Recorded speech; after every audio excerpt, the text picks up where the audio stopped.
The only sound in the room was the slow metallic drip of water from a leak in the ceiling. A single drop fell every 5 seconds, echoing against the silence like a ticking clock. Jack Morgan sat still in the cracked leather chair, arms crossed, gaze fixed on the floor. He wasn't listening to the lawyer anymore. Outside, Denver buzzed like a hive, cars hissing through sleet horns, blaring city life pulsing with indifference.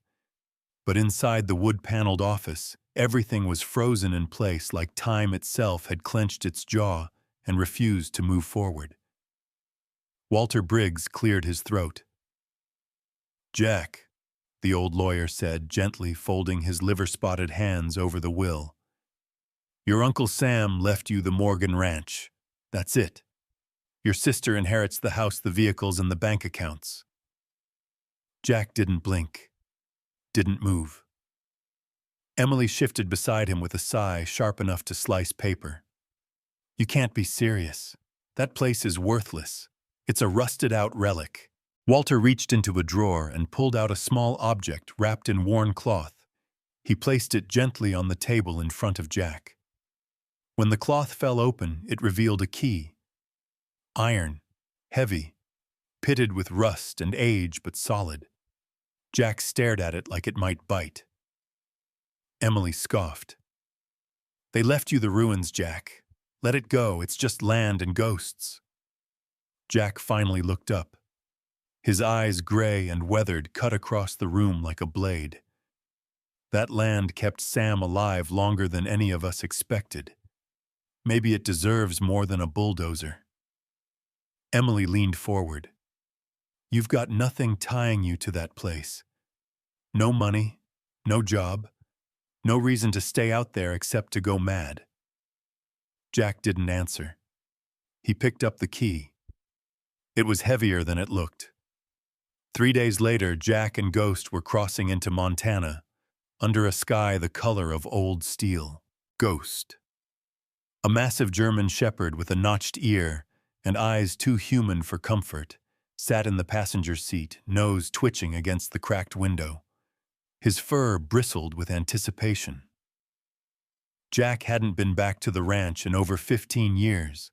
The last time was in high school, a long-forgotten summer visit, where Sam barely spoke, only barked orders and fixed fences until dusk. Now Jack was older than Sam had been then. But Sam was dead, and Jack was alive. Barely. The truck rumbled over the gravel drive. The ranch looked worse than he remembered. The fence posts leaned like drunks. The barn had collapsed on one side. The porch was bowed and splintered. Weeds had swallowed the path. Ghost stood and growled low in his throat. Jack cut the engine. The silence that followed was absolute. He stepped out of the truck boots, sinking into mud and frost-bitten grass. The smell hit him first, wet wood, rusted iron rot. And something else. Something familiar. Ghost trotted ahead, nose down, tail high. Jack didn't call him back. Inside the main house, the air was heavy with mold and dust. Furniture still stood where Sam had left it. An armchair facing a dead fireplace, an ashtray full of burnt-down stubs, a shotgun leaning in the corner. Jack didn't stay long. He slept in the truck that night, wrapped in his coat, Ghost curled beside him in the back seat. The cold didn't bother him. The dreams did. In the dream, he was back in Helmand Province. Desert heat, radio static, screams through broken channels. He was pressing gauze to someone's neck, blood pouring too fast. Ghost barking wildly. The chopper was late. Jack jerked awake, breath caught in his throat. The sky was pale, the kind of gray that feels like a warning. Ghost sat upright, staring toward the barn. Jack followed the dog's gaze. Something about the way Ghost tilted his head, alert, but not afraid, made Jack's skin crawl. "What is it?" he muttered. Ghost trotted toward the barn, nose low. He circled it once, then again. then stopped and scratched at the ground just in front of the old doors. Jack walked over, heart hammering for no good reason. He grabbed the handle. It groaned open, revealing splinters and ruin. The roof had caved on the north side. Hay bales, long turned to rot, slumped in the shadows. But Ghost didn't enter. He went to a corner of the floor, sat, and began pawing at the boards. Jack watched, puzzled. Then he dropped to one knee and ran his fingers along the wood. Loose. The board shifted under his hand. He stood, went to the truck, grabbed a crowbar. The metal squealed as he wedged it beneath the plank and pried it upward. Dust exploded into the air like breath held too long. One board came loose, then another. What lay beneath was not earth. It was metal. A trap door. Rust-ringed. Bolted. Thick. Jack knelt down and wiped away the grime. In the center of the hatch was an old military insignia. His throat tightened. Ghost whined low. Jack stood slowly. His breath frosted in the air. The barn, the key, Sam's silence, it was all starting to make a different kind of noise now. A message buried under years of quiet. He looked down at the trap door again, then at the key in his pocket. No way. He pulled it out, fit it into the lock. Click. The sound echoed through the barn like a gunshot. Jack hesitated. The air seemed to thicken. Ghost backed up and sat beside him as if waiting for a command. Jack took one long breath. Then he pulled the hatch open. The darkness below was cold, heavy, still. Steps led downward. Steel bolted narrow. A faint smell wafted up oil copper earth time. Jack stared into the black. "This isn't just a ranch," he said under his breath. Ghost whined again. Jack descended the first step, then the second, then disappeared into the shadows. Jack stepped carefully down the metal stairs, one hand trailing the cool steel wall, the other gripping a small flashlight. Ghost waited at the top, ears perked, body tense, unwilling to follow, but unwilling to leave. Dust rose with every step, disturbed by boots that hadn't passed this way in years. The flashlight flickered, then steadied. The deeper Jack descended, the more the air thickened, musty still, and tinged with motor oil and memory. The stairs gave way to a narrow corridor carved into reinforced concrete. At the end was a steel door with a faded white stencil. Shepherd Station, 1973. Jack exhaled slowly, throat dry. He gripped the handle, turned it. Inside, a small room unfolded, part bunker, part workshop, part grave. One wall was lined with shelves stacked with faded notebooks, ration kits, coils of wire, old communication gear, and a meticulously organized tool set. A rusted ham radio sat on a central desk, paired with a thick-bound journal that bore Sam's distinct, blocky handwriting. Jack stepped inside. The air shifted not from wind, but from presence, as if this room still remembered Sam. Or maybe Sam had never truly left. The walls were papered with topographic maps of Montana, Idaho, Wyoming. Strings and pins connected certain points. Not military targets, something else. Routes. Paths. A large corkboard near the radio caught Jack's eye. Polaroids were pinned to it, dozens. Men and women in uniform. Some smiling, some broken-eyed, some mid-laugh. Each photo had a name and a date scribbled beneath it. The most recent was from 10 years ago. He touched one photo lightly. A young man, maybe 19, sitting on a porch Jack didn't recognize. The name underneath read, Trevor R., 2007. Jack's fingers curled into a fist. He turned to the journal. Its pages were worn at the edges, filled with Sam's tight, methodical script. He opened it to the middle. March 22nd, 1999. Today I sent Greg W. north through the Bitterroot Pass. He was on edge, shaky hands worse than I was after Nam. But he smiled when Ghost 2 laid down beside him. That dog knows when someone's got ghosts of their own. I don't know how long I can keep this place running alone. My legs are failing, but I can't let this light go out. Not while they're still coming home broken. Jack's breath hitched. He flipped more pages. Some were maps. Some letters. Others were raw entries, stories of vets who came, who slept in the barn, who stayed for a week or a month, then left quieter than they came. If you're reading this, Jack read one entry dated 5 months before Sam's death. Then I didn't make it to fix the roof like I promised. But this isn't about shingles or fences. This is yours now. The world doesn't heal soldiers. We heal each other. Jack sat down in the creaky metal chair, the journal in his lap. Ghost barked once outside, short, sharp. Jack stood and climbed quickly back up. Ghost was pacing in front of the barn, ears flicking. "What is it?" Jack asked. The dog stopped, looked back at the ranch house, then toward the fence line. Jack followed his gaze. Nothing.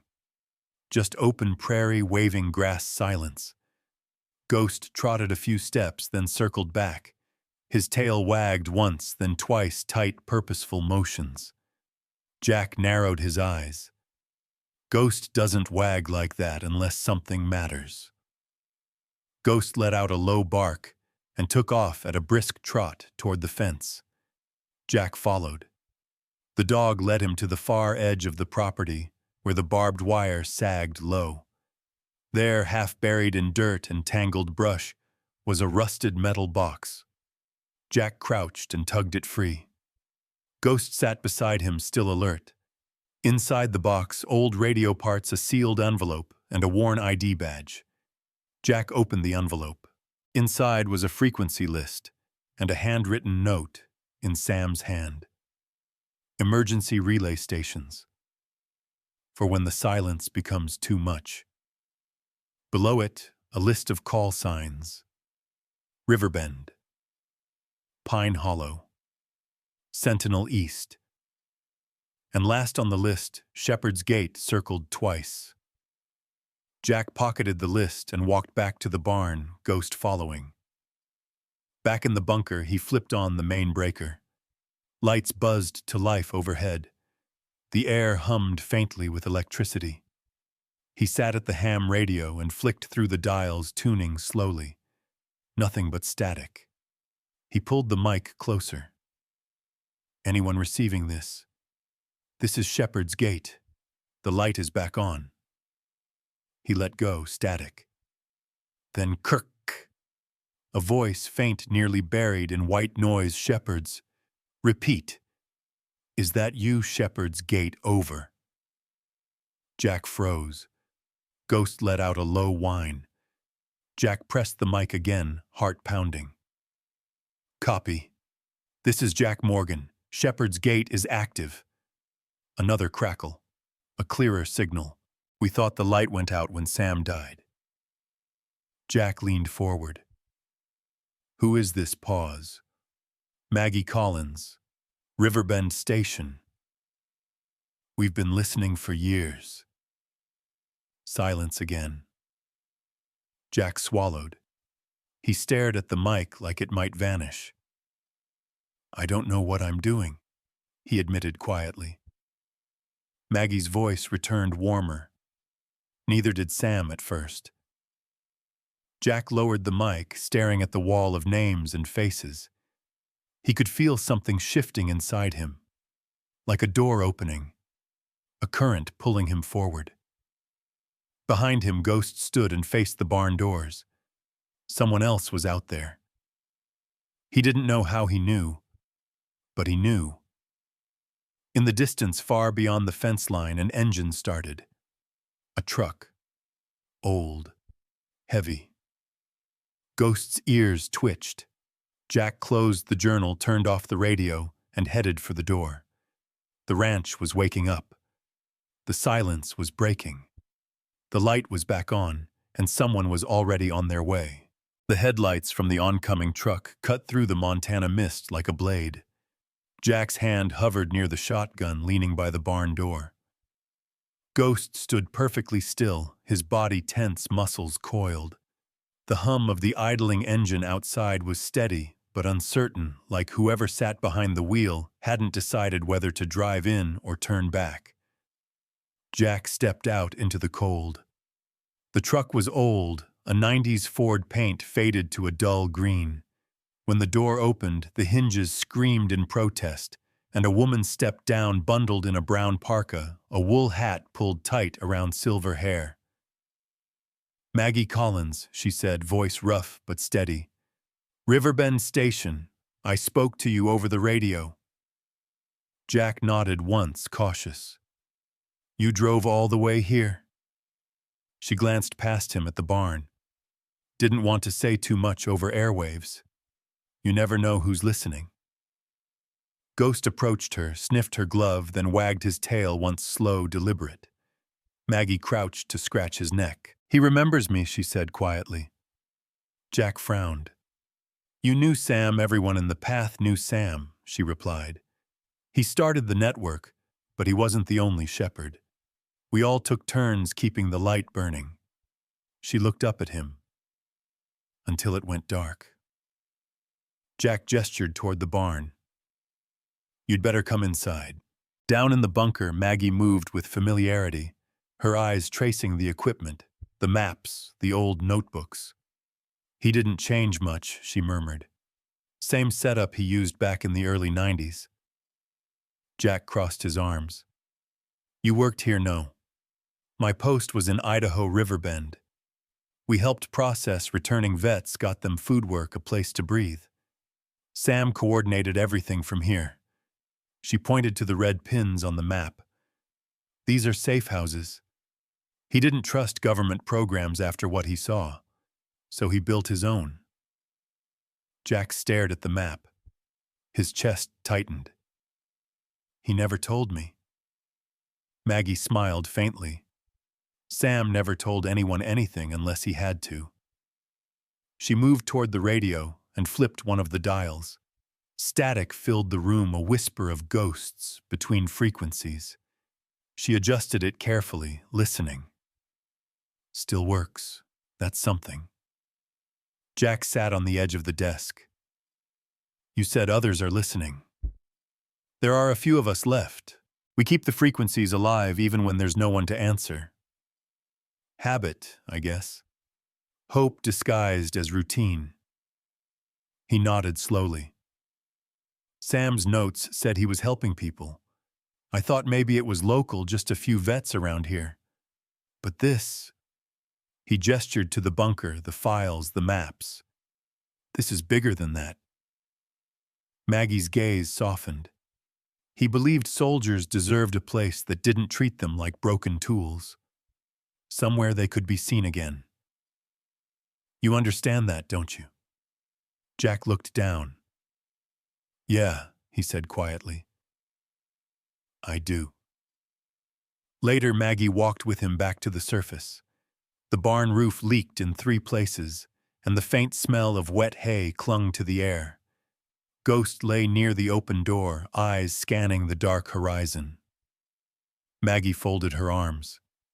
"You planning to stay here? I haven't decided." "You should." She took a long breath. "There'll be more coming. You sent out the call. They'll find their way." Jack hesitated. "Why now?" "Why would they come after so long?" "Because the world out there doesn't stop breaking people," she said. "And Sam's light. Your light is the only thing that tells them there's still someone waiting on the other end." Jack didn't answer. His mind churned with questions, but none he could ask aloud. Maggie turned to go. "I'll check back in a few days. There's a man named Deshaun Carter, Marine Logistics guy.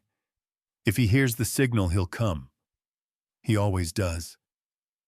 Jack watched her truck disappear into the gray. That night he sat in the barn again, the cold biting through his jacket. The open hatch to the bunker glowed faintly from below, casting light onto the splintered wood. He had Sam's journal open on his lap, another cigarette burning down to the filter beside him. He flipped through the pages, tracing the uneven ink. There was something about Atina's uncle's handwriting that made him feel like a kid again, small, clumsy, unworthy. One entry stopped him cold. October 12, 2004. The government shut down 3 of our stations this year. They called us a threat. Said we were harboring deserters. Maybe they're right. Maybe we are. But I can't unsee what happens to them and when they come home. Some days I wonder if the war ever ends, or if it just moves into smaller rooms. Jack leaned back, staring at the ceiling. His throat tightened. He felt the old burn in his chest again, the one that came every time he remembered faces he couldn't forget. Ghost shifted beside him and nudged his arm. "I'm fine," Jack said softly. Ghost rested his head on Jack's boot, unconvinced. The wind outside picked up. Something rattled the barn doors. Jack rose, grabbed the shotgun, and stepped out into the night. The sky stretched black and endless above him. The wind cut sharp through the valley, carrying the smell of pine and rain. He scanned the fence line. Nothing moved but grass. Then Ghost growled low. Jack turned his flashlight toward the tree line. A figure stood there. Too far to see clearly, just a silhouette against the stars. "Who's there?" Jack called. No answer. The shape lingered a second longer, then disappeared into the dark. Jack waited another minute, then lowered the gun. "Probably a deer," he muttered, but even he didn't believe it. Back inside, he placed the shotgun on the table and checked the latch on the hatch door. The metal was cold against his fingers. He sat back down at the desk and stared at the radio. Maybe Maggie was right. Maybe there were others listening. Maybe whoever had stood out there tonight wasn't a stranger at all, but someone following the same signal someone Sam had once helped. Jack ran a hand over his face. "What the hell did you start, Sam?" He leaned forward and powered up the radio again. The machine hummed alive and waiting. Static filled the air, faint but endless. He pressed the mic. "This is Shepherd's Gate. Repeat, Shepherd's Gate is active.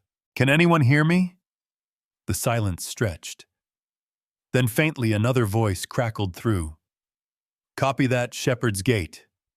You're not alone." Jack froze. The voice was male, low, cautious. He glanced at Ghost. The dog's ears perked up. "This is Riverbend Station," the voice continued. "We've got your coordinates. You're lighting up the board, friend. Welcome back." Jack's heart thudded in his chest. He leaned closer to the mic. "Name Deshaun Carter," came the reply. "Been waiting a long time for that signal." Jack smiled for the first time in months. "You found it." "Damn right I did. Be there by morning." The radio clicked dead. Jack sat back, the hum of the bunker surrounding him. Outside, the wind howled against the valley. Ghost padded over and lay at his feet, eyes half closed, as if even he understood what that transmission meant. Jack reached down and scratched behind the dog's ear. "Looks like we're not alone anymore, boy." Ghost gave a small, satisfied wag of his tail, the kind that always meant something deeper than joy. The storm outside rolled closer, and thunder cracked across the mountains, echoing through the valley like the beginning of something new. Jack turned off the light, closed Sam's journal, and whispered to the dark. Sam wasn't hiding from the world. He was watching it. The words felt heavy like truth. By morning, he would know what came next, and the next chapter of the Gates legacy would begin when the sound of another truck engine broke the silence of dawn. The first light of morning cracked across the valley, smearing gold across the frost-covered fields. Jack stood on the porch of the ranch house, steaming coffee in one hand, Ghost at his side. The wind had settled into a low, steady moan, rustling through the brittle trees, like whispers of something long buried. In the distance, dust kicked up on the dirt road, trailing behind a black pickup that rumbled into view. Jack took a slow sip of coffee, muscles coiled not from fear, from habit. He didn't like surprises, even friendly ones. The truck rolled to a stop just beyond the gate. A tall man stepped out, slow and deliberate, like someone used to surveying unknown terrain. His dark jacket was military issue, but his boots were civilian. He didn't wave. He didn't smile. Ghost didn't bark. Just trotted down the steps and approached the man, tail raised and steady. The stranger crouched, offered his hand. Ghost sniffed, paused, then gave a single short wag. That was enough for Jack. He stepped off the porch, keeping the coffee in hand. "Deshaun Carter?" he asked.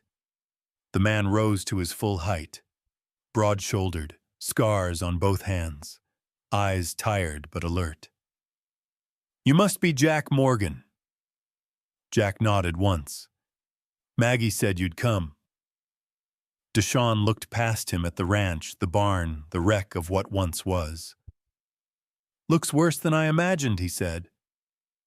Jack gave a dry chuckle. "Yeah, it's got potential, though, if you squint hard enough." Deshaun didn't smile. "I didn't come for potential. I came for purpose." Jack studied him for a moment. "You'll find both, if you're willing to dig." Deshaun met his gaze. Only a soldier understands the weight of silence. The words hit like a punch. Jack didn't flinch, but something shifted behind his eyes. A memory, maybe. A truth. He nodded again. "Come on. Let me show you what Sam left behind." Down in the bunker, Deshaun moved like he'd been there before. He ran his hands along the wall panels, traced the maps with his eyes, scanned the photos and names on the board. "Some of these folks I remember," he murmured. "Trevor, yeah. He passed through our unit in 006. Quiet kid. Always staring at the sky like he knew something we didn't." Jack leaned against the wall. Sam helped him, gave him a place to breathe. He wrote about him in the journal. Deshaun picked up the ledger. "You've read it all, not yet. Every time I open it, I find something I didn't want to know." "That's the job now," Deshaun said without looking up. "Carrying things no one else will." He placed the ledger back down and turned toward the old radio. "Signal still clean as of last night," Jack said. "Maggie checked it before she left. She says more will come." Deshaun nodded slowly. "They will. The second word gets out, the gate's back online, you'll have more broken souls than you've got beds." "We don't even have beds." Deshaun cracked the first smile Jack had seen. It was brief, faint, but real. "Then we start building." They spent the next 2 days cleaning out the barn. Moldy hay was shoveled out. The collapsed north wall was braced with old timber from the storage shed. Ghost patrolled the area like a foreman overseeing their work with the silent confidence only a war dog could carry. On the third day, Deshaun unloaded a generator from his truck, along with boxes of tools, camping cots, and crates of MREs. "Stuff I've kept in storage," he said, when Jack raised an eyebrow. "Didn't know why. Now I do." By nightfall, they had cleared enough space to create a crude barracks in one wing of the barn. It wasn't much, but it was something. That evening, they sat outside on milk crates, a fire pit burning low between them. Ghost lay curled near Jack's feet, ears twitching with every distant sound. Deshaun sipped from a thermos of weak coffee. "You ever think you'd be back here?" he asked. Jack shook his head. Honestly, I figured I'd be dead by now. Deshawn didn't blink. Same. They sat in silence for a long stretch. The fire popped and hissed. Finally, Jack spoke. You were logistics right. In Kandahar, Deshawn nodded. 3 tours. Last one ended with an IED that should have killed me. Didn't. So now I owe. Everyone who didn't make it. Everyone who came back worse. Guys like Sam gave me a map back to myself. I never forgot it. Jack looked at him across the fire. That why you came to pay it forward? Deshawn stared into the flames. No, he said quietly. I came because I was starting to disappear again. Figured this place might remember me even if the rest of the world won't. The fire cracked between them. Jack didn't speak. He didn't need to. The next morning they started planning the rebuild. Jack found a crate of old construction blueprints in the basement original layouts for the ranch house barn, even a couple of expansion sketches that Sam had drawn in pencil. They cleared out a section of the field for a future bunkhouse. Deshawn drew up a supply list. Jack called in a few favors with local contractors in Bozeman. That afternoon, a truck arrived at the gate. Jack tensed shotgun just inside the barn door. But the driver was an old man in a brown vest and wide-brim hat. He climbed down slowly and waved. Name's Frank Delaney, he said. Used to lend Sam a hand when his back started going. Heard you were back. Jack blinked. Frank, I think I remember you. You brought the Christmas pies. That was my wife. God rest her. Frank looked around. Looks like the place needs a little help. Jack smiled faintly. That's an understatement. Frank walked over to Deshawn and extended a hand. You the new guy, Deshawn Carter. Frank shook it. You swing a hammer, Carter. Deshawn grinned. Better than I swing a shovel. Good.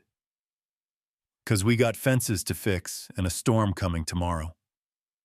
Jack watched the 2 men walk toward the barn, arguing about lumber sizes before they even reached the door. Ghost sat beside him, tail thumping once satisfied. Jack looked out over the ranch. The land still held its scars, sunken fence posts, burned grass, the ghost of silence. But the silence wasn't winning anymore. He walked back into the barn where Deshawn and Frank were already unloading tools. The gate was opening, and word was starting to spread. Back in the bunker as night rolled in, Jack flipped through Sam's journal again. A folded sheet fell from between the pages. It was a hand-drawn map. No labels, just 3 dots connected by a jagged red line. At the top corner, a phrase scribbled hastily. If everything else fails, dig beneath the woodshed. Jack frowned. He glanced at Ghost, then at the map again. Tomorrow they'd have a new place to sleep. But tonight, Jack dreamed of what might be buried beneath his feet. And who might have put it there? Jack stood under the gray Montana sky, map in hand, wind tugging at the edges like it wanted to carry the past away. He traced the red line with his thumb again, 3 dots connected like a trail someone had once walked in secret. The final dot sat beneath a hand-drawn sketch of the ranch's woodshed. No labels, no notes, just a scribble in the margin. If everything else fails, dig beneath the woodshed.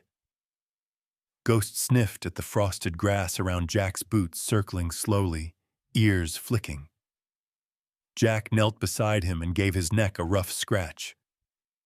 Guess Sam left us more than blueprints and broken fences, he muttered. Behind him, the barn clattered with the sound of hammers. Frank and Deshawn were halfway through repairing the south wall. Jack had helped earlier that morning, but this was something he had to check alone. The woodshed sat just beyond the tree line, its frame sagging like a tired man's shoulders. Jack grabbed a shovel from the porch, whistled for Ghost, and headed out. The moment he stepped through the shed's crooked doorway, he felt it. Not a sound, not a smell, something deeper. Like the air here remembered things. Things it hadn't told in years. He jabbed the shovel into the dirt floor and began digging. 3 feet down, the blade hit something solid. He dropped to his knees and brushed away soil with his hands. A wooden lid reinforced with iron. The edges were tight, sealed with tar that had long since dried and cracked. Jack pried it open. Inside was a green ammo box. He lifted it out carefully and set it on the ground. When he opened it, the contents stopped him cold. Stacks of neatly bundled cash, hundreds, maybe thousands. Dog tags, a sealed envelope, and at the very bottom a small leather-bound ledger with Sam's initials carved into the cover. Jack pulled the envelope first and opened it. Inside was a letter in Sam's unmistakable handwriting.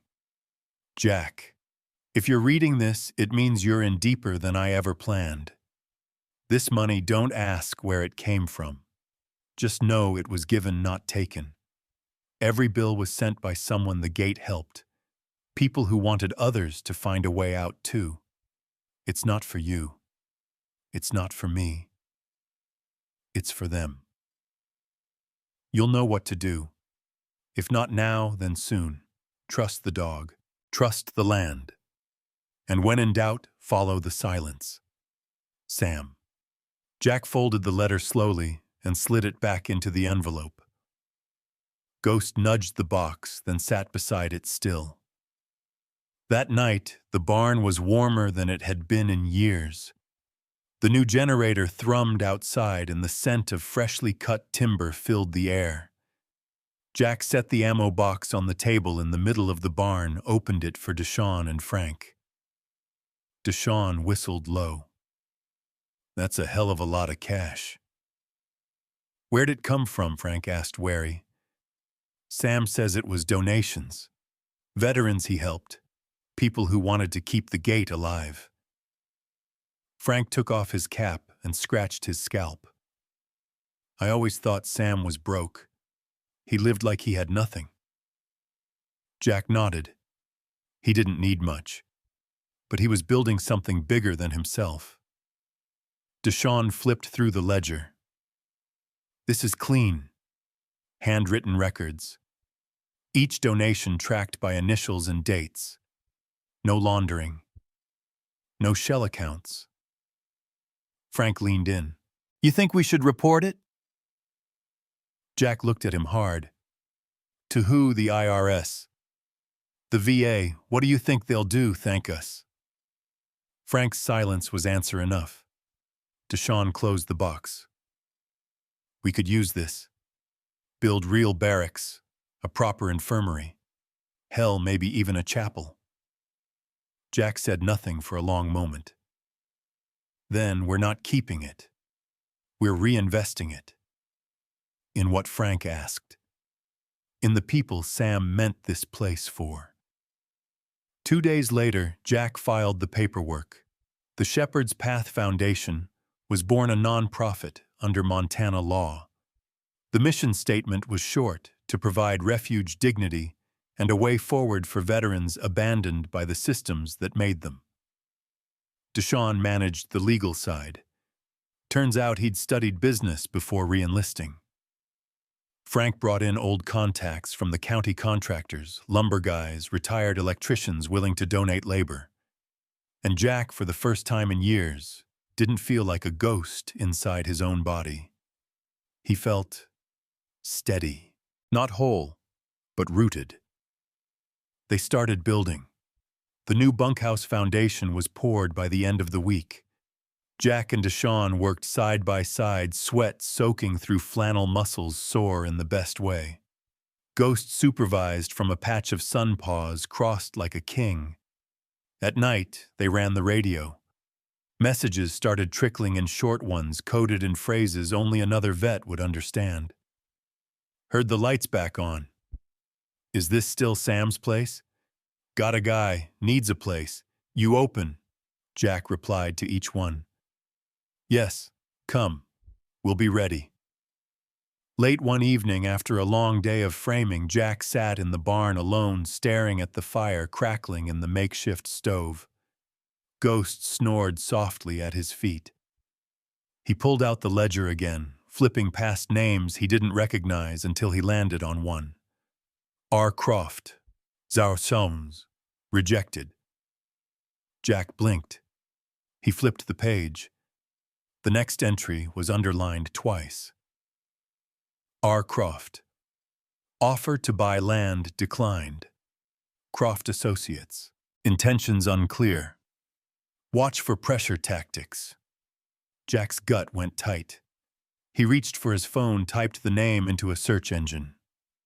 Within seconds, the results came flooding in. Richard Croft, CEO of Croft Development Group. A real estate shark with ties to rural acquisitions, often buying out struggling landowners under the guise of revitalization projects. And there, buried in a press release from 6 months ago, a quote, "Montana is ripe for high-end eco-retreats. Gallatin Valley has incredible potential. We're already in talks." Jack's jaw clenched. He stood and walked outside. The stars above were sharp, ice-pick bright, scattered across the sky like buckshot. He found Deshawn hammering the final nails into a window frame. "You ever hear of Richard Croft?" Jack asked. Deshawn straightened. "Croft, yeah. He tried to buy out a VA center in Idaho last year. Claimed he was going to turn it into a wellness spa." "Sam turned down his money," Jack said. "Smart man." Jack's eyes narrowed toward the road. "He's coming back. I can feel it." Deshawn nodded slowly. "Then we better be ready." The next morning, a black SUV rolled down the gravel path. Tinted windows, polished chrome, and in the driver's seat, a woman Jack hadn't seen in over a year. Emily. And she wasn't alone. The man beside her stepped out in a tailored coat, designer sunglasses, leather shoes completely wrong for dirt and cattle. He smiled like someone about to buy a kingdom. Jack didn't move, didn't speak. Emily raised a hand. "We need to talk," she said. Jack looked at Ghost, who growled low. Then he turned back to his sister and replied flatly, "Yeah, we do." Jack stood still as Emily approached, her heels crunching over the gravel like an unwanted countdown. She looked crisp, sharp, and painfully out of place in her beige wool coat and perfectly pressed slacks. The man beside her adjusted his sunglasses and took in the ranch with a quick, clinical glance like he was scanning a carcass for salvageable meat. 300,000 buys silence. And a bulldozer, the man said, without even introducing himself. Jack didn't respond. He didn't need to. Ghost moved in closer posture, stiff, watching the stranger like he was one breath from lunging. Emily cleared her throat. "This is Richard Croft. He represents Croft Development Group. He's interested in revitalizing the property." Jack looked past her at the barn where Deshawn was hauling lumber onto the framework of the bunkhouse. The smell of pine sweat and old dirt clung to everything. It was real. It was earned. "Revitalizing," Jack echoed flatly. Croft smiled, the kind of smile made of polished teeth and legal loopholes. "This land has potential. Boutique lodges, high-end spas, a healing retreat for the elite. We turn Shepherd's Gate into a sanctuary for the kind of people who can afford real peace." "You want to build a spa on my uncle's grave?" Jack said. "That about right." Croft raised a brow but didn't deny it. Emily stepped forward, urgency creeping into her voice. "Jack, the place is falling apart. You don't have the money to restore it. This offer could change everything. You could finally move on."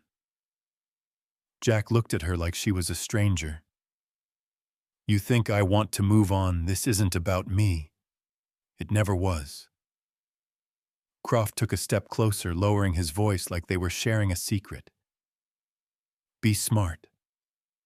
The world doesn't remember people like Sam, but it will remember what we build here. You can be part of that legacy. Jack met his gaze and said nothing. Then slowly he turned and walked back toward the barn. Croft called after him. Think it over. Offers don't last forever. Ghost followed at Jack's heels, growling low. Back in the barn, Deshawn glanced up. Who was the snake in the Armani suit? Croft, Jack muttered. He wants to turn this into a wellness retreat. For who bankers with trauma from not getting bonuses? Jack cracked a grin, but it faded fast. He tossed Croft's business card onto the table. He's not gonna go quietly. Sam knew it. There's a file on him in the bunker. Sam marked him a threat. Deshawn wiped sweat from his brow. What are you gonna do? Jack looked toward the radio. We build faster. We make this place undeniable. Deshawn nodded. We might need more hands. We will. Start putting out the signal again tonight. Don't just ask for help. Call the ones who remember. The ones who owe. That night, Jack sat at the radio, fingers hovering over the switch. He took a deep breath and clicked it on. This is Shepherd's Gate. To anyone who still believes in what we were building, we need you. Not tomorrow, now. He repeated it twice, then let the signal ride the air. Hours later, a crackling voice answered. A woman. Older. Calm. I thought the light went out when Sam died. Jack closed his eyes. It flickered, but it's burning again. In the days that followed, they came. First was Ray, an ex-Navy corpsman who brought medical supplies and a folding cot. Then came Lena, a soft-spoken former Army engineer who immediately took to drawing up expansion plans. By the end of the week, 5 more had arrived, all veterans, all quiet, all carrying more than their backpacks. They didn't talk much about the past. They didn't need to. Jack stood on the porch one evening watching them frame the bunkhouse as a storm rolled in over the mountains. Emily's car was gone. Croft hadn't returned. Yet. Deshawn joined him holding 2 mugs of black coffee. He handed one off without a word. Feels like something's shifting, Jack said. Deshawn nodded. Yeah, like the ground knows we're standing our ground. Jack looked toward the road. He'll come back, Croft, with lawyers, with pressure, maybe worse. Deshawn sipped his coffee. Then we hold, like we always have. Jack stared at the horizon. They think we're building a memory. They don't understand we're building a future. Ghost growled low from inside the house. Jack turned toward the barn. The light over the radio table blinked. A signal. He moved fast, flipped the switch. Static. Then a voice. Incoming convoy. 3 vehicles. ETA 4 hours. Do you have room? Jack looked around at the half-framed barracks, the tools, the dirt still fresh underfoot. He pressed the mic. We'll make room. And he knew when Croft returned he wouldn't be facing 1 man and a dog. He'd be facing something much harder to bury. A community with nothing left to lose, and everything worth defending. The convoy arrived just after midnight, headlights sweeping over the ranch like quiet searchlights. 3 trucks, 2 jeeps, and a battered van rolled into the clearing and parked in a neat row. Jack stood on the porch, arms crossed and watching as the engines cut off one by one. Ghost stood beside him, ears, sharp tail still. From the first truck, a man in his 60s stepped out. Tall, lean, wearing a canvas jacket covered in road dust. He looked around the property with the eyes of someone who'd seen too much and forgotten too little. You Jack Morgan, he asked. Jack nodded. You the convoy? The man smirked. We're what's left of Alpha Echo, or what they let us be. More doors opened. Men and women emerged, tired, wary, but alert. A few had dogs of their own. Jack noticed the way they stood, not grouped, but positioned backs to each other, watching every angle. Even after all these years, muscle memory didn't fade. Deshawn came out with a flashlight and waved them toward the barn. Barracks are still half-built, but it's warm and dry. You'll sleep. The man nodded. Name's Ortega. Sam helped me once in the 90s. I never forgot it. When we heard the gate was active again, we came. Jack glanced over the convoy. There had to be at least 15 of them, more than they could comfortably house, but they weren't here for comfort. He gestured toward the bunkhouse. You're not just here to rest. Ortega's eyes narrowed. You called. So what's the mission? Jack didn't answer right away. He led Ortega inside the house and pointed to the envelope Croft had left behind. Inside was a proposal and outline for a multi-million-dollar development on the land. Hotels, golf courses, a private airstrip.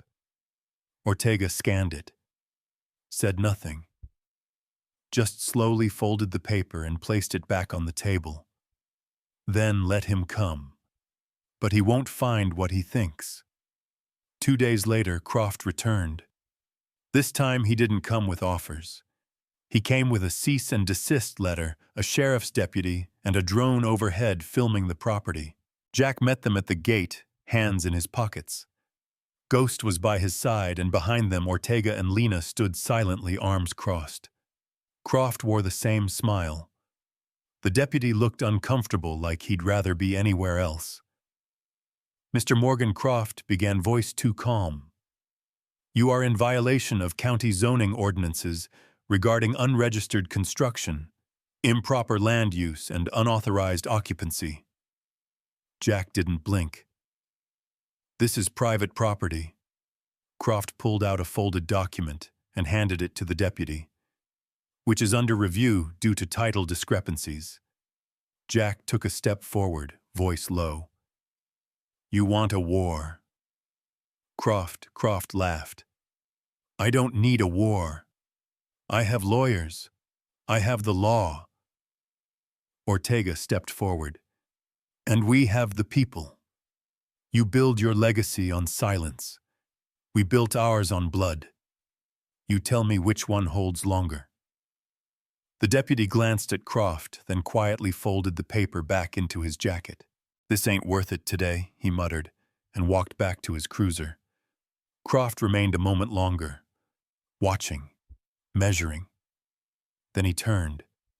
As he stepped into his SUV, he looked back and said, This isn't over.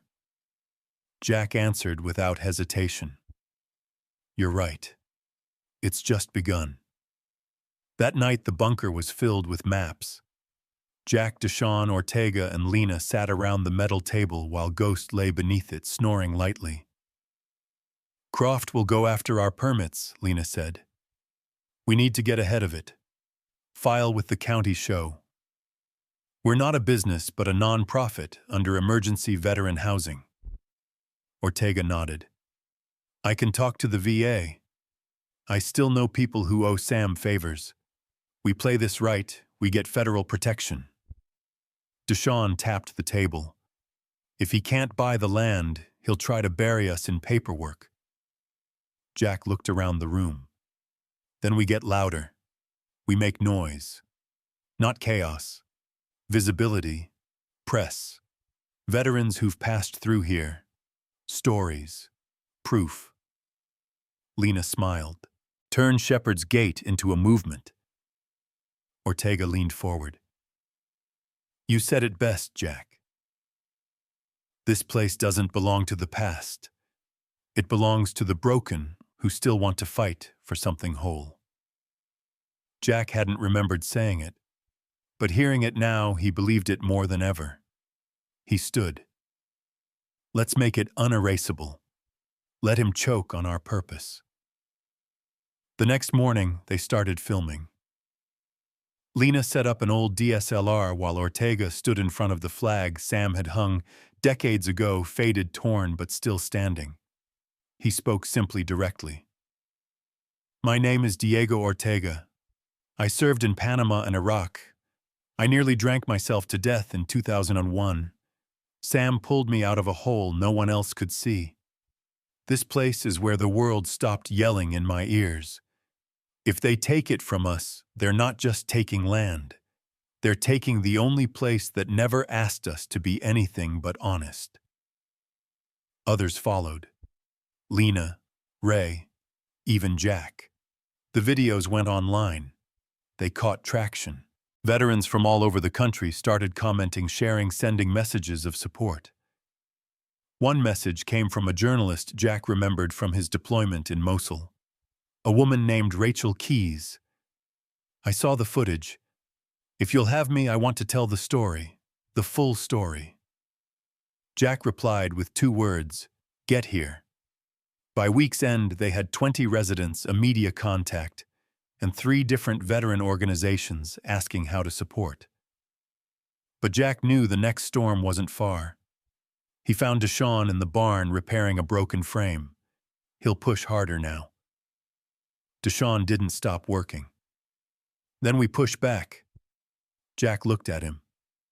You ready for that? This isn't just about wood and nails anymore. This is public now. Deshawn met his eyes.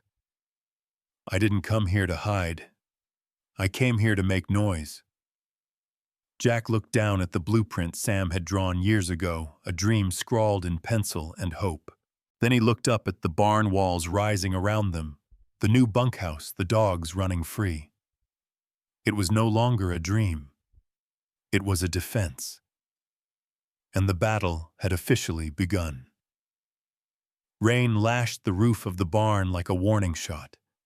Jack stood at the threshold, his arms crossed, watching as the storm soaked the field where the new bunkhouse had just been framed. The tarps were holding barely. Lena ran past him with a coil of rope, shouting something he didn't catch over the thunder. Inside, Ortega gathered the newer arrivals and began a safety rundown. The power flickered once, twice before cutting entirely. Ghost barked sharply from the main house. The storm was bad, but not as bad as the knock on the door 5 minutes later. Rachel Keys stood there, raincoat dripping, camera bag over one shoulder, boots caked in mud. Her eyes were sharp, but there was fatigue in them, the kind only years of chasing hard truths could carve in someone's face. You picked a hell of a time, Jack said, stepping aside. Your storm isn't just weather, she replied, walking in. And I chase those. He smirked. You hungry? Only for the story.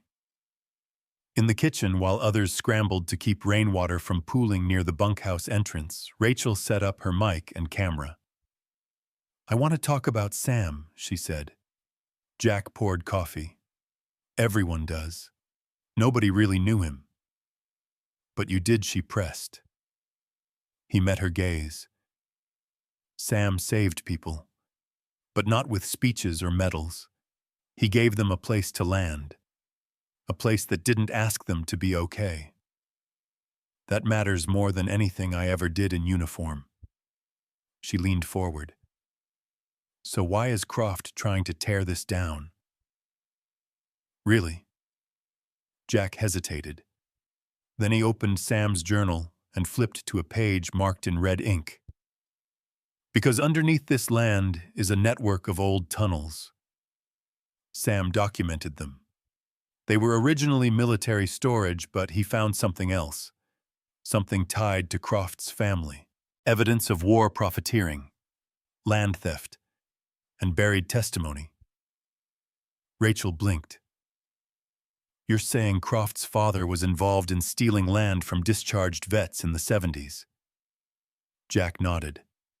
And this place, Shepherd's Gate, is built on what was supposed to be a veteran resettlement zone. It never happened. The funds disappeared. Sam found out. That's why Croft wants this land, to bury what's underneath. She hit record. Say that again on camera. Jack did. By the next morning, Rachel's first segment aired on a live stream channel. Not national news, not yet. But it was real. And it hit like a spark. Emails came in. Then phone calls. A pro bono legal team in Denver. A nonprofit that tracked land misappropriation. A veterans lobby group in D.C. suddenly very interested. Croft responded the next day with a court summons. They were being sued for trespassing. Ortega tossed the letter on the table and growled, "He thinks he can just outpaper us." Jack looked at it carefully. This isn't about us being illegal. It's about stalling. He wants to keep us tangled up until the permits expire, until we run out of funds. Deshawn slammed his fist lightly against the wall. We won't run out. Not with this many boots. Lena chimed in, flipping open her laptop. Actually, we might. Supplies are draining. Medical's tight. If we don't get a shipment in the next week, we have to ration. Jack looked to Rachel. Can we go bigger? Rachel nodded. I can pitch the story to national outlets. But if we do that, there's no going back. You'll be the face of this. Public. Exposed. Jack didn't flinch. Let them look. The feature hit that weekend. The Last Gate, a veteran sanctuary under siege. A 10-minute segment aired online and syndicated to 2 regional stations.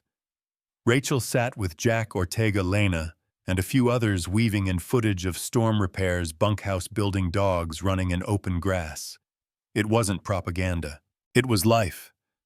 Raw, jagged, hopeful. And people saw it. The next morning, strangers arrived. Not journalists, not officials, veterans. A woman who'd driven all night from Texas with her son.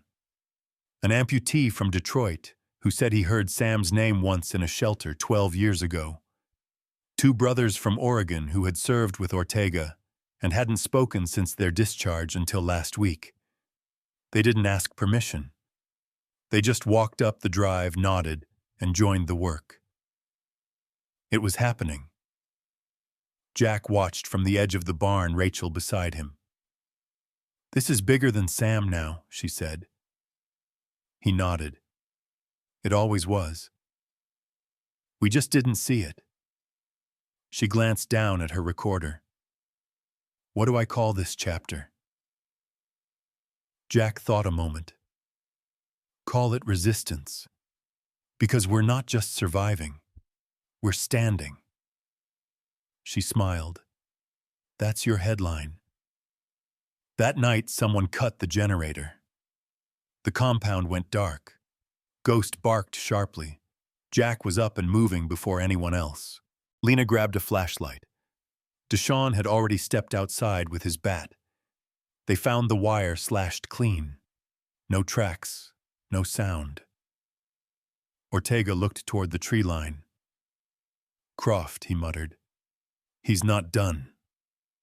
Jack exhaled slowly, anger pushing his jaw tight. Then neither are we. He looked toward the rising frame of the clinic, then to the shadowy sky overhead. They can kill the power, but they can't stop the signal. He stepped back inside, lit the emergency lamp, and sat down at the ham radio. His voice was steady, clear. This is Shepherd's Gate. We are under pressure, but we are not broken. If you're listening and this place ever meant something to you, come now. Come ready. Come home. Outside, more headlights appeared. They weren't alone. The hum of engines broke the dawn silence. Jack was already on his feet when the convoy came into view, 3 state vehicles, a county truck, and a black SUV that moved like it owned the road. By now, nearly 40 veterans had taken up temporary shelter at Shepherd's Gate. Some were fixing breakfast. Others were checking the fencing, feeding the dogs, helping Lena expand the clinic. It had the energy of a small outpost, a camp, a cause. But the moment Jack saw the SUV, he knew Croft was back. And this time he wasn't just circling. Rachel met him on the porch, camera in hand. "You want this recorded?" "Every second," Jack said, jaw tight. Ghost stood beside him, first stiff. The convoy rolled to a stop. The doors opened in crisp unison. Croft emerged, flanked by 2 county inspectors and a federal marshal. "Mr. Morgan," Croft called, voice falsely polite. "We're here to execute a federal order of environmental and structural inspection. This land is under emergency review." Jack stepped forward. "You brought muscle. You worried?" Croft smirked. "I brought law. That's how real wars are won." Ortega and Deshawn appeared beside Jack. Rachel stayed back, camera pointed steady. Jack crossed his arms. "Funny. We've got law, too." He nodded to Lena, who handed over a folder of stamped federal forms. Emergency housing, veteran rights protections, pending nonprofit status. Croft flipped through them without blinking. "Paper shields, Morgan. I have bulldozers waiting for your first mistake." Jack stared him down. "Then you're gonna wait a long damn time." The federal marshal stepped forward. "We're not here to evict, but we do need to conduct the inspection. You have until sundown." Jack didn't move. "You'll get your walk. But this isn't just land anymore. It's memory. It's service. It's sacred. You walk it like a cemetery, not a strip mall." Croft said nothing, but his eyes locked on Jack like crosshairs. The inspection took all day. They measured soil near the garden, took samples from the well, photographed the bunkhouse, and checked building permits. Lena followed, firm but civil. Meanwhile, Jack helped Ortega reinforce the southern fence. New arrivals were still pulling in. One was a former medic who brought medical supplies. Another, a retired engineer who offered to draft permanent plumbing plans. Rachel caught it all on camera. Not just the work, but the defiance. Not just the inspection, but the faces of those who refused to leave. At one point, Croft stood at the edge of the property and muttered to one of the inspectors, not knowing the mic Rachel had slipped on. Lena caught it all. "If they won't sell, they'll drown in lawsuits. This place is a time bomb." That evening, as the sun dipped below the hills, the inspectors packed their equipment. The marshal approached Jack, softer this time. "You've built something good here. Off record, I served with a guy who didn't make it. He would have needed this." Jack only nodded. As the vehicles pulled out, Croft lingered. "You're making this hard, Morgan. You think you can outlast me." Jack stepped forward, eyes steady. "I don't need to outlast you. I just need to outlive your lies." Croft's smile cracked. "You think they'll stay, the ones showing up now? You think loyalty beats leverage?" Jack's voice dropped. "They're not here because I asked. They're here because this place calls the broken by name. You'll never understand that." Croft looked around one last time, eyes full of quiet fury. "One leak, one infraction, and I bring the whole thing down." Rachel caught it all. That night, Shepherd's Gate felt like a camp on the edge of battle. Jack sat by the fire pit, Ghost at his feet. The flames crackled softly, masking the murmurs of veterans talking about shared wars, lost friends, and quiet hopes. Rachel sat beside him. That quote, it's the headline. "I just need to outlive your lies." Jack said nothing. He just stared into the fire. She reached into her bag and pulled out a drive.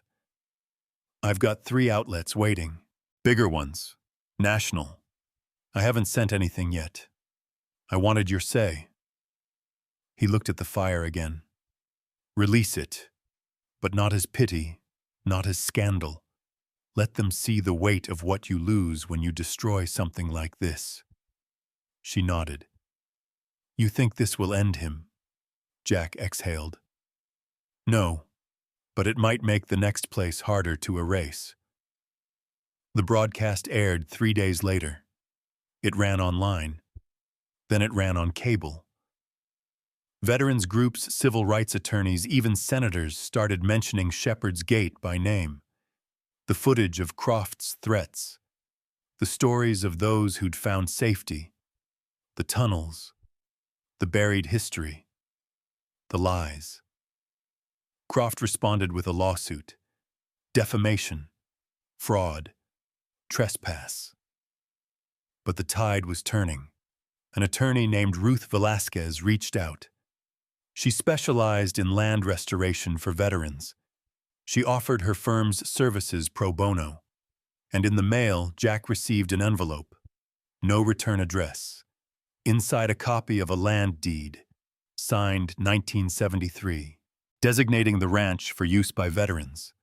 Signed by the Department of Defense. Never registered. Never filed. Sam had kept it. Jack stared at the paper, at Sam's old signature in the corner. He knew this day would come. He walked outside and showed it to Ortega. We just got our first real bullet. Ortega grinned. And we've got aim. Later that night, they gathered again by the fire. The mood was different now. Tense. Focused. But hopeful. Deshawn handed Jack a sealed envelope. Croft's bulldozer guy. He backed out. Said his son saw the segment and threatened to disown him if he touched this place.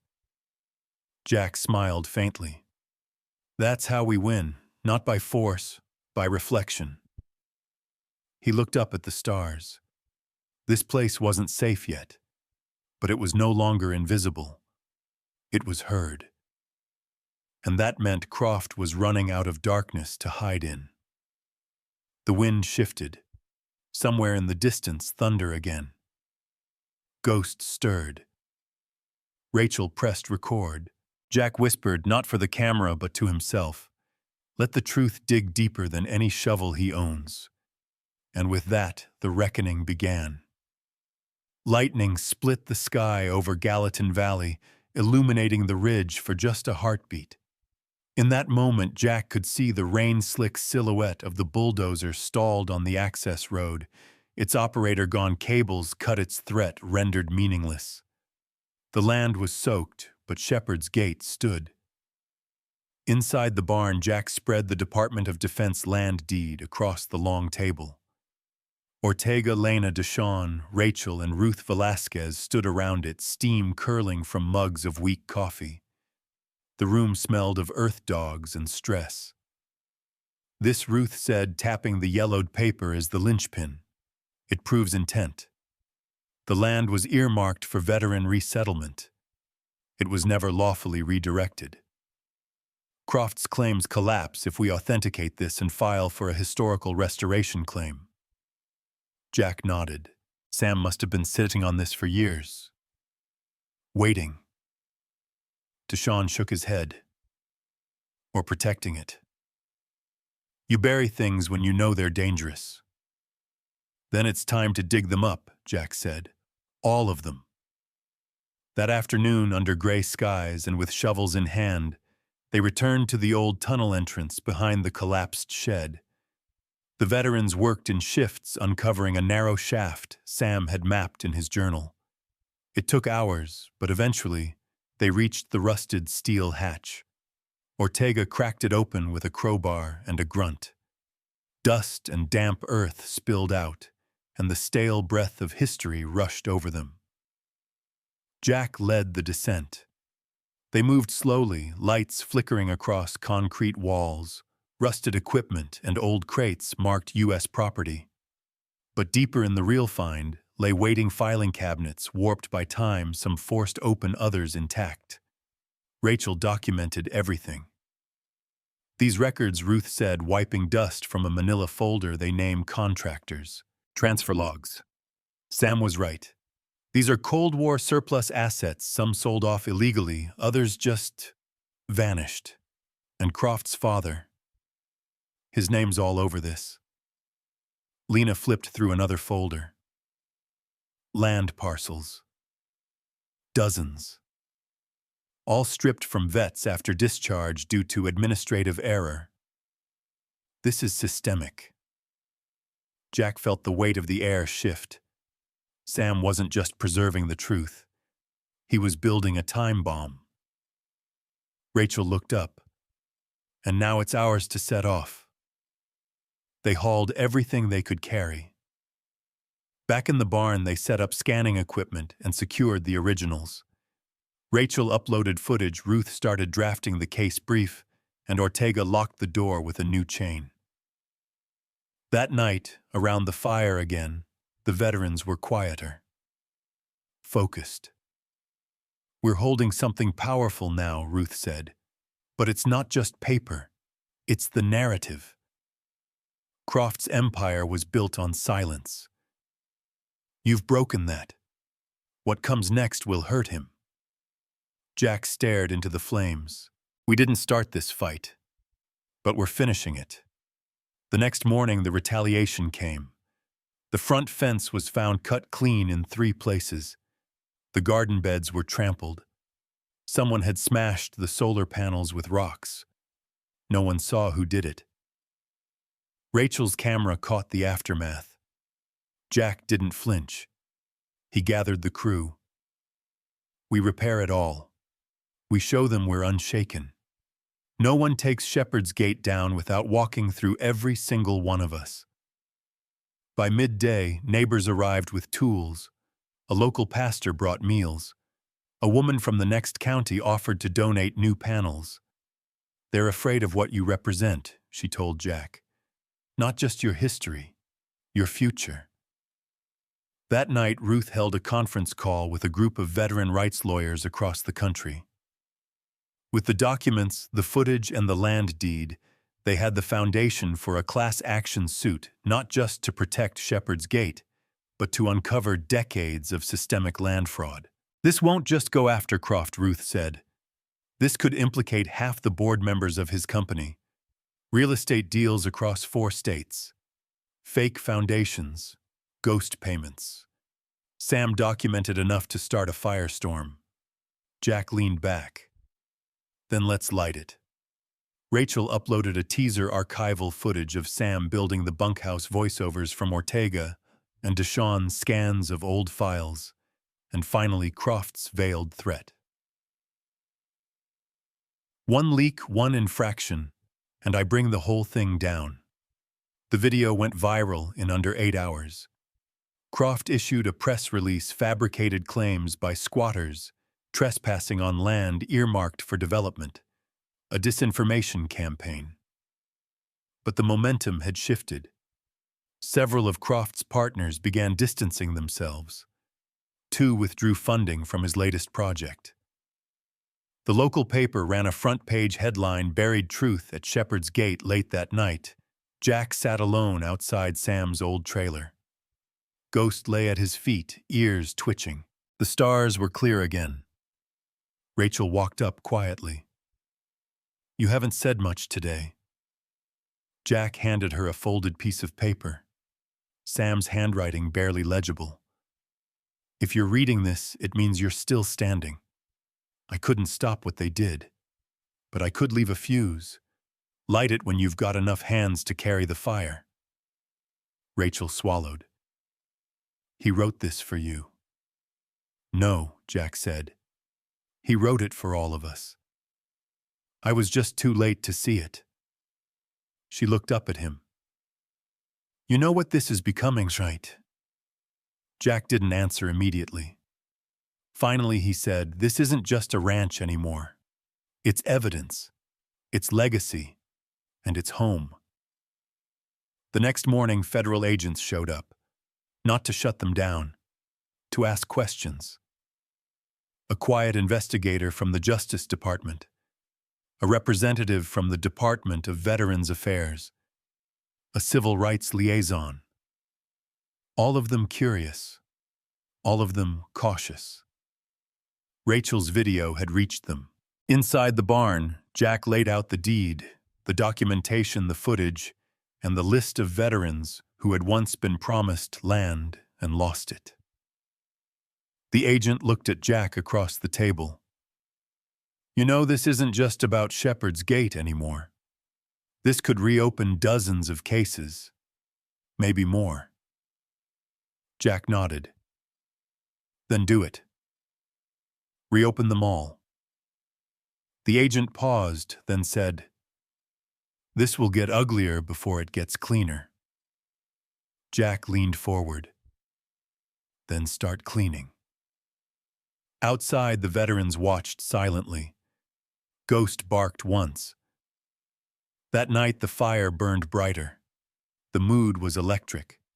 Veterans laughed for the first time in weeks. Stories were shared. Fences felt stronger. The wind didn't seem to bite as hard. Rachel turned to Jack with the camera off. You realize what you've become, don't you? Jack looked puzzled. You're not just defending the gate anymore. You're rebuilding what the system tried to erase. Jack was quiet, then said, This isn't just resistance. It's restoration. She smiled. That's the next headline. But Jack wasn't thinking about headlines anymore. He was thinking about the tunnel, about what else Sam might have left behind, about Croft's next move, and about how far they'd still have to go. The fire crackled, and the war for the truth burned on. Wind sliced across the high plains like a warning. Jack stood at the ridge behind the main house, boots firm in the frozen mud, watching the lights in the distance. Flashlights. Not moonlight. Too many to be animals. Too steady to be hikers. They're coming, Ortega said, stepping up beside him, night vision binoculars in hand. 3 trucks, maybe 4. Not law enforcement. No markings. Hired hands, Jack muttered. Croft's out of options. He's going off book. Below Shepherd's Gate was lit from within. The fire pit crackled. Ghost patrolled the perimeter, ears sharp. Inside the barn, Ruth was on the phone with the VA rep. Rachel was uploading the 3rd segment of her docuseries. Lena and Deshawn were taking inventory. Everyone was awake. Everyone ready. They think they can scare us back into silence, Ortega said. Jack didn't answer. He was watching the tree line where movement flickered. Then he spoke, quiet but certain. Let them come. The truth is already louder than their threats.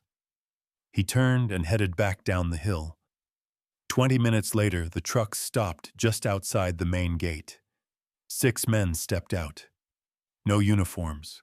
One carried a bolt cutter. Another had a crowbar. They moved with the confidence of people who'd done this before. Jack walked to the gate alone. Behind him, Rachel filmed silently. Ortega waited with 2 others unseen in the dark. The man in front spat into the dirt. You need to leave. Tonight. This ain't your land. You got no right. Jack didn't flinch.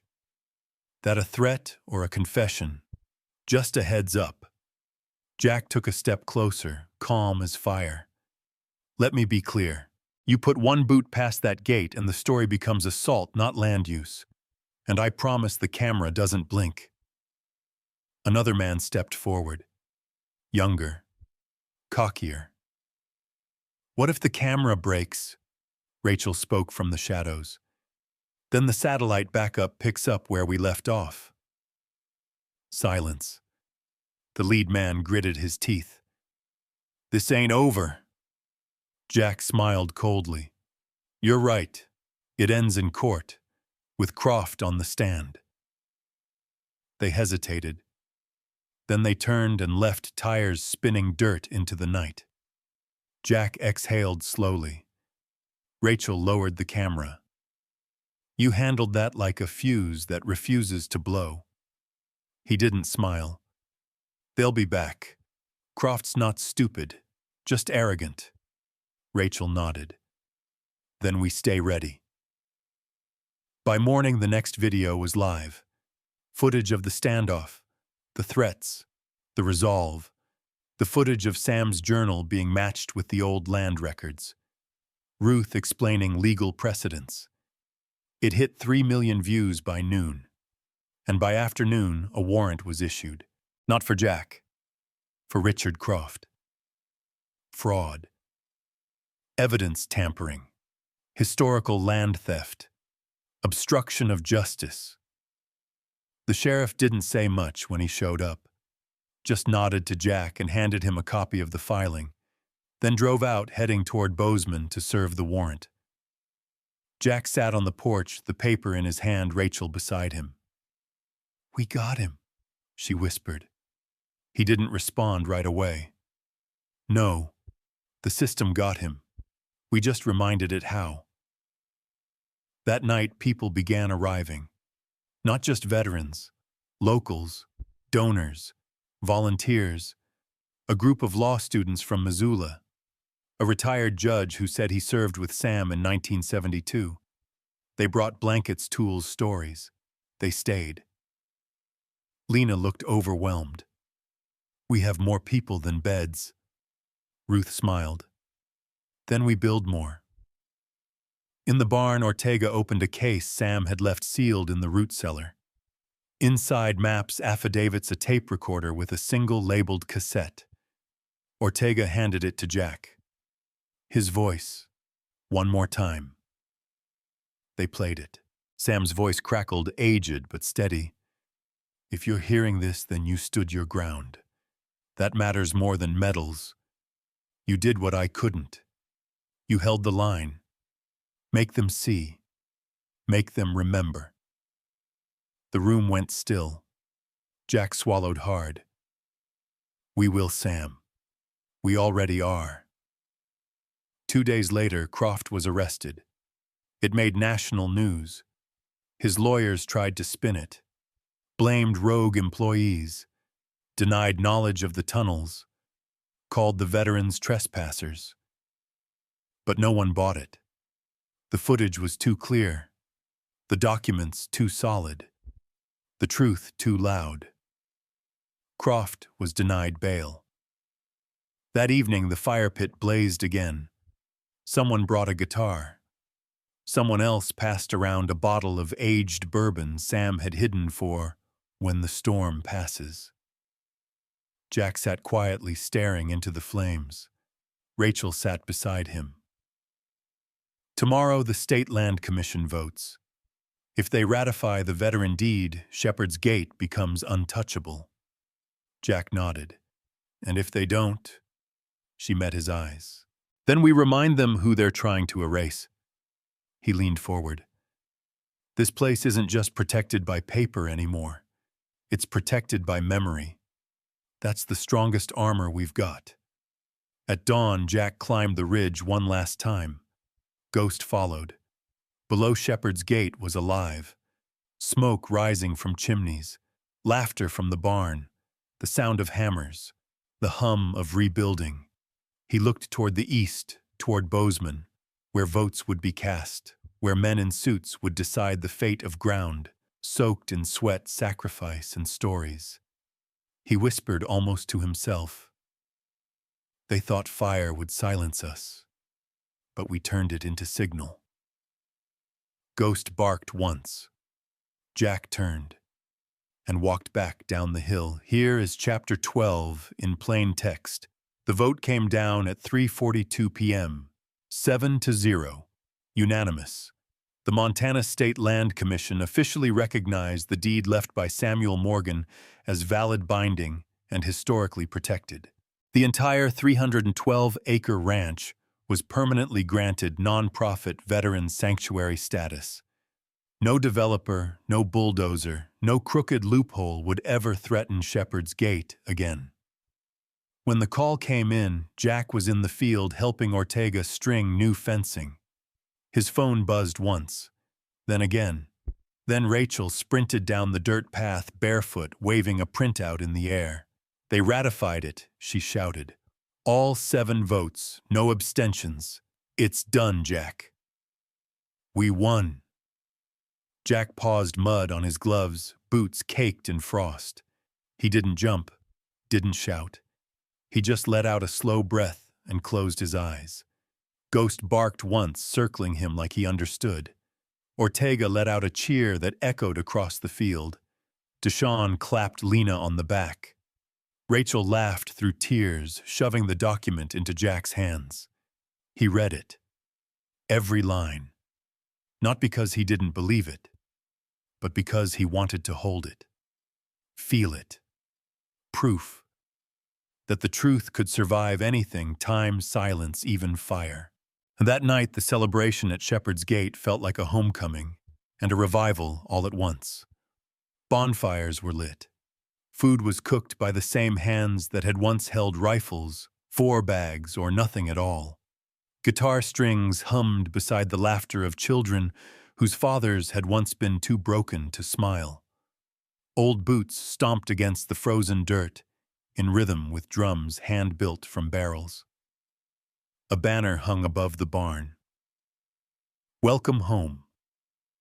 Rachel interviewed locals who had once voted against the sanctuary, but now brought pies and work gloves.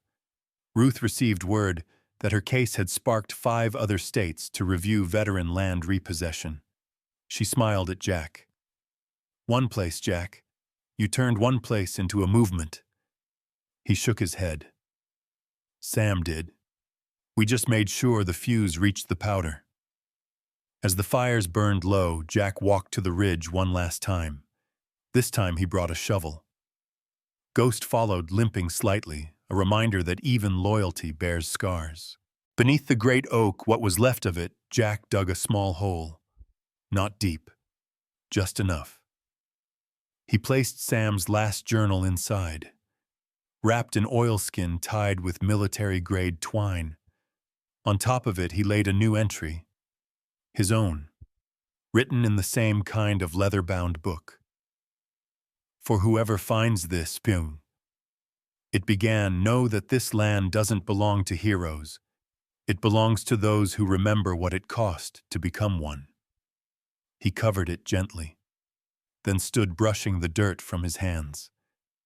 Let memory live here, he whispered. And it did. In the weeks that followed, Shepherd's Gate grew, not in acreage, but in voice. A local school invited Jack to speak about conflict and restoration. Ortega launched a carpentry workshop. Lena and Maggie expanded the medical tent into a full rural clinic with rotating nurses. Deshawn started teaching veterans how to apply for benefits they'd been too ashamed or confused to pursue. Rachel's docuseries was nominated for a Peabody, and on the national stage, legislation began forming the Morgan Act, a law to prevent historic land transfers from bypassing vet-designated property without full congressional oversight. Sam's name would be etched not only into land, but law. Winter melted, and with it the edge in Jack's shoulders softened, not erased, just lessened. The way old injuries stop aching but still remember. One afternoon he sat with Ruth on the porch as a group of young volunteers installed solar panels on the roof. You ever think this place would matter to so many people? She asked. Jack took a sip of coffee. I thought I was inheriting a wreck. Turns out it was a promise. She smiled. And what happens now? Jack didn't answer immediately. Then softly, now we build it strong enough to outlast us. The story of Shepherd's Gate didn't end with court filings or banner headlines. It carried forward in things less seen but more felt. In the man who hadn't spoken since Afghanistan, laughing again by the fire. In the teenage girl who painted murals in the bunkhouse and wrote, "You belong here," in 4 languages. In the field once meant for bulldozers, now lined with growing corn. In the sound of hammers and breathing, and music where once there had only been silence. They say you can't build peace on broken ground. But they were wrong. You just need people willing to remember, and stay, and fight, and believe that even in a world built on forgetting, some gates never close. They hold, because someone held them first, and because someone always will.